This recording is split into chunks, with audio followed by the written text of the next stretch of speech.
Hello student, last video we discussed about the directive principle of state policy in Indian Constitution silent features. Today's we are discuss about the socialist state is a most important silent feature of the Indian Constitution. Socialist it means Samajwadi socialist इसमें जिसमें जो equality यानी कि जो समानता होती है उस पर सबसे ज़्यादा महत्व दिया जाता है, जहाँ पर जिससे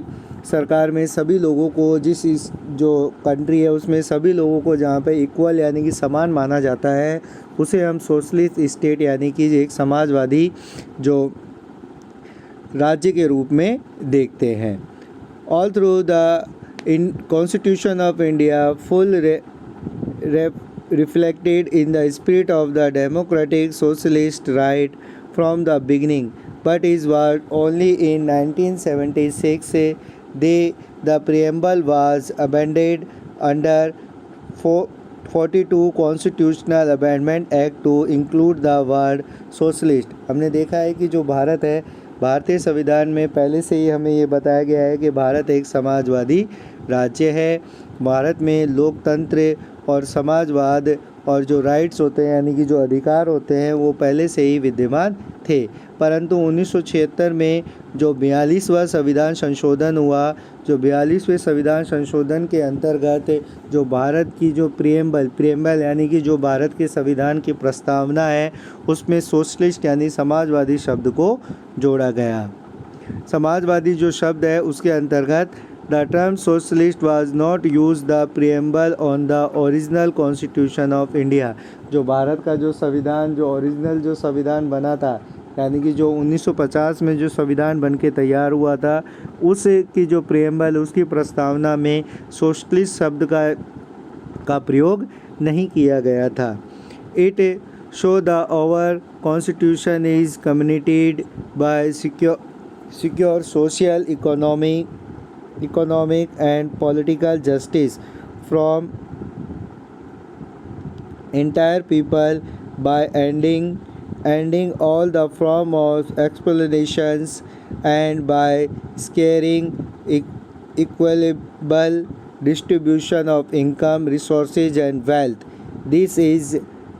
to be secure and peaceful, constitutional and democratic means that is now regarded as the prime feature of the Indian state। अगर हम देखें तो जो सोशलिस्ट जो शब्द है, सोशलिस्ट यानी कि जो समाजवादी जो शब्द है उसके अंतर्गत हम ये देखते हैं कि जो भारतीय संविधान है उसमें हमने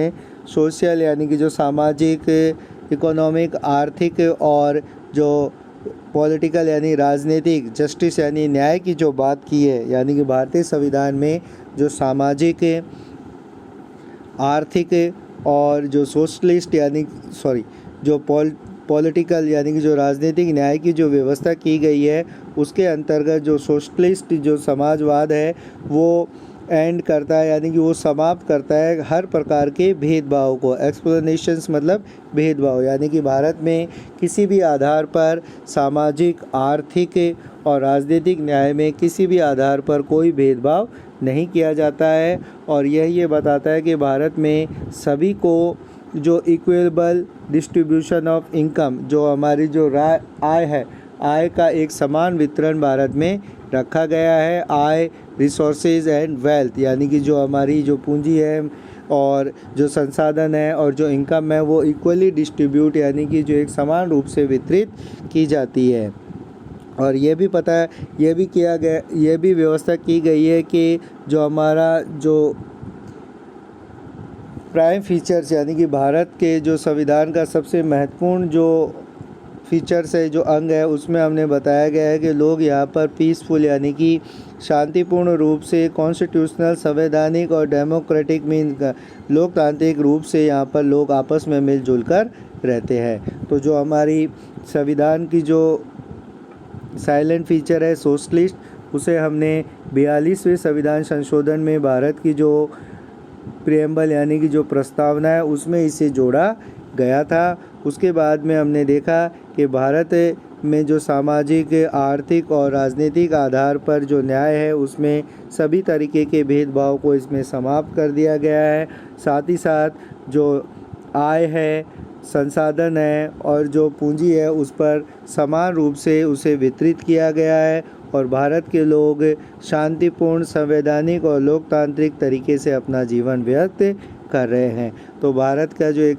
जो कॉन्स्टिट्यूशन है उसके साइलेंट फीचर में जो सोशलिस्ट स्टेट भी एक महत्वपूर्ण साइलेंट फीचर के रूप में काम करता है।